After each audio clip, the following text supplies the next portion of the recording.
Now, when we go back to the Arukah mission, we say the Arukah mission is to reveal the heart of God to mankind. For you to reveal the heart of God, you must have the heart of God. You first. Then when you have it, then you can reveal it to others. And when we reveal the heart of God, we can bring restoration to the total man, which is what Arukah is all about.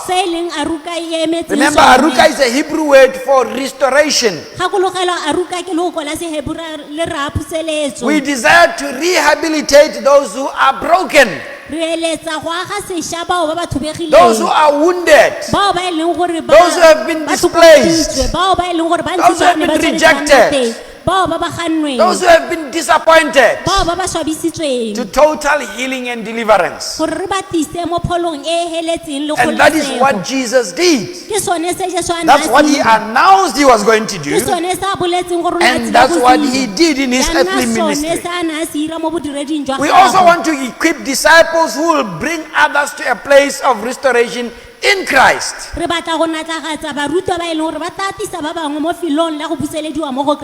Jesus also had disciples. For 3.5 years, he taught them how things are done. It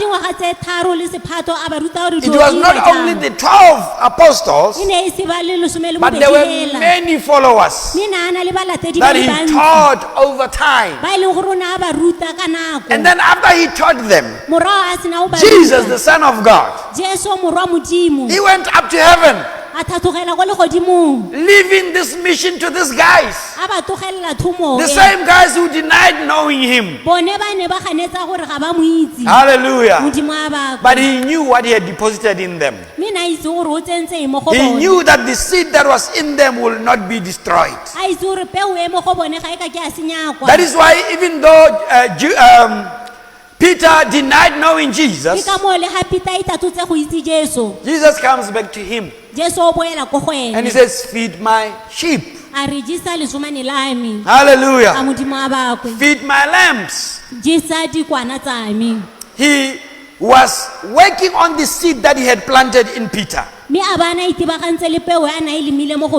And 3,000 men were converted. They were added to the church. Hallelujah.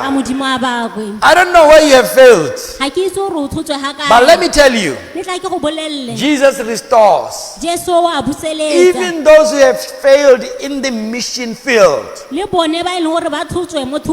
Hallelujah.